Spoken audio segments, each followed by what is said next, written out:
আচ্ছা, নারীরা কি শুধু ভোগ্য পণ্যবস্তু? তাদের কি নিজস্বতা বলে কোনো কিছুই নেই?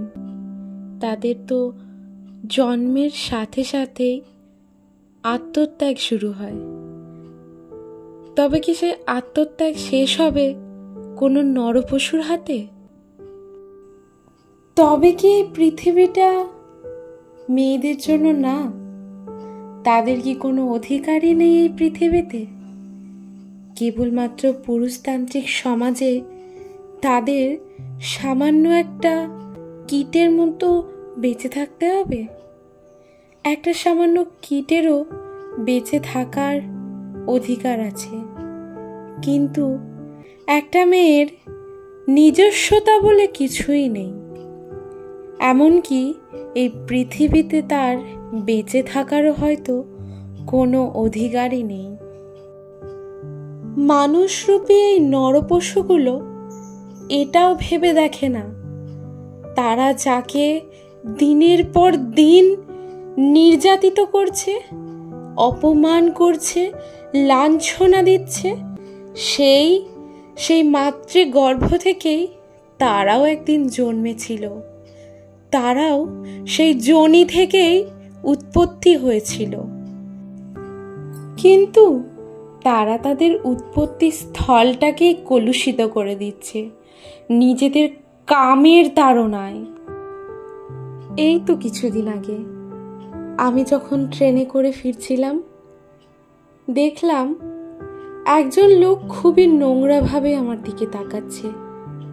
প্রথমে আমি জিনিসটা ইগনোর করার চেষ্টা করলাম, তারপরে যখন দেখলাম সে বারবার তাকাচ্ছে, তখন আমি তার চোখে চোখ রাখলাম, তাকিয়ে থাকলাম তার চোখের দিকে। দেখলাম সে কতক্ষণ আমার চোখে চোখ রাখতে পারে। আমি জানি কোনো পশু, নরপিশাচ বা যাদের মনে কোনো খারাপ সঙ্গতি আছে, তারা কখনোই চোখে চোখ রেখে মাথা তুলে দাঁড়াতে পারে না। তাই সেও বাধ্য হলো আমার চোখের সামনে নিজের চোখটা নামিয়ে ফেলতে। সেদিন যদি এমনটা না হতো, যদি সেদিন ওই ভরার ট্রেনটা না থেকে যদি সেদিন আমি লাস্ট ট্রেনে বাড়ি ফিরতাম, যদি সেই ট্রেনে একটা লোকও থাকতো না, যদি সেই পশুরূপী মানুষটা আর আমি এই দুটি প্রাণী ওই ট্রেনে থাকতাম, তাহলে কি সে আমাকে এইভাবেই ছেড়ে দিত, আমার চোখ থেকে চোখ নামিয়ে দিত? নাকি তার লোলুপ দৃষ্টি আমার সর্বাঙ্গে বিচরণ করত? হয়তোবা আমার সাথেও কোনো খারাপ কিছু হয়ে যেতে পারত, হয়তোবা পারতও না। কেন কেন বারবার আমাদেরকে এটাই জানতে হবে? হয়তোবা এই প্রশ্নটা কেন বারবার আমাদেরকে করতে হবে? আমাদের কি কোনো অধিকার নেই এই পৃথিবীতে? শুনলাম আরজি করের ঘটনাটা, শুনে আমি হতবাক। কারণ অনেকেই বলছে দোষটা নাকি মেয়েটারই ছিল, কারণ সে নাকি রাত্রেবেলায় একা একা বেরিয়েছিল। ধিক্কার জানাই এই সমস্ত কথা বলা মানুষজনদের। রাতটা কি আপনাদের বাবার নাকি যে রাত্রেবেলায় কোনো মেয়ে বাড়ি থেকে বেরোতে পারবে না বা কোনো জায়গায় যেতে পারবে না? আপনারা বরং একটা কাজ করুন, আপনাদের মতন মানসিকতার লোকজনরা যারা আছেন, তারা বরং নিজেদের পুত্র সন্তানদের বাড়ির খোঁয়ারে বেঁধে রাখুন, যাতে তারা অন্য কোনো মেয়ের ক্ষতি করতে না পারে। বড় ইচ্ছা করে একটা প্রশ্ন করতে, আমাদের নিরাপত্তাটা ঠিক কোথায়?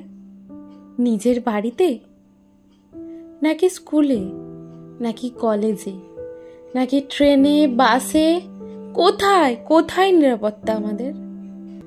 আমি তো কোথাও দেখতে পাই না। অনেকেই বলবে, মেয়ে মানুষ অত বাইরে বেরানোর কি আছে? মেয়ে মানুষ অত ছোট ড্রেস পরার কি আছে? মেয়ে মানুষ অত সেজেগুজে ঠোঁটে লিপস্টিক লাগিয়ে ঘুরে বেড়ানোর কি আছে? আচ্ছা তাই? আমি তবে তোমাদের একটা প্রশ্ন করি, তোমরা যখন পৃথিবীতে এসেছিলে তখন তো ছিলে সম্পূর্ণ নগ্ন, সম্পূর্ণ উলঙ্গ। এমনকি যে স্থান দিয়ে তোমরা এসেছিলে সেই স্থান, সেই মাতৃগর্ভ, সেই মাতৃযোনি, সেটাও তো ছিল অনাবৃত। তাহলে তখন কেন বললে না যে কেন উলঙ্গ অবস্থায় আমার জন্ম হলো? কেন জামা কাপড় পরিহিত অবস্থায় আমাদের জন্ম হলো না? কেন এই প্রশ্নটা করলে না তোমরা ভগবানের কাছে? কেন করলে না? তাহলে আজ কেন এত প্রশ্ন? একটা মেয়ের প্রতি কেন এত অবিচার?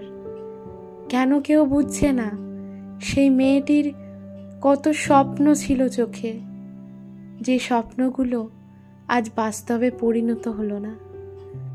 ধিক্কার জানাই এমন সমাজকে, যে সমাজে একটা নারীকে সর্বদা সব সময় কলুষিত করা হয়, অথচ সেই নারীকেই নাকি দেবী রূপে পূজা করা হয়। ধিক্কার জানাই এই সমাজকে, যে সমাজ কোনো পুরুষের চরিত্রে আঙুল না তুলে একটা নারীর চরিত্রে বারবার আঙুল তোলে, একটা নারীর চরিত্রের দিকে কালি ছেটায়, একটা নারীকে কলুষিত করে। ধিক্কার জানাই আমি সেই সমস্ত মানুষদের যারা কিনা ওই মেয়েটিকে বলছে তার দোষ ছিল, তার সাথে এমনটা হয়েছে বলে নাকি তার নিজেরই দোষ ছিল। ধিক্কার জানাই এই সমাজকে যারা আজ পর্যন্ত মেয়েদের মর্যাদা দিতে শেখেনি। আসলে মেয়েদের সাথে এই সমস্ত হওয়ার জন্য একাধারে দায়ী কিন্তু আমাদের এই সমাজ, কারণ তারা সর্বদাই বাড়িতে লক্ষ্মী চায়, কেউ চায় না তার মেয়েকে কালীর মতো করে মানুষ করতে। আমাদের নিজেদের সমাজটাকে বদলানো প্রয়োজন। নিজেদের বাড়িতে এক একটা করে কালী তৈরি করতে হবে, প্রত্যেকটা মেয়ের হাতে অস্ত্র তুলে দিতে হবে। সর্বপ্রথম নিজের পুত্র সন্তানটিকে সুশিক্ষা দিতে হবে, তাকে বোঝাতে হবে নারী কোনো পণ্য বস্তু নয়, নারী হলো প্রকৃতি, নারী হলো এই পৃথিবীর আধার, মানব জাতির আধার, নারী হতেই আমাদের সৃষ্টি, এটা তাদেরকে বোঝাতে হবে। আর কোনো মায়ের কোল যেন খালি না হয়, এটুকুই আবেদন আমাদের পুলিশ প্রশাসনের কাছে।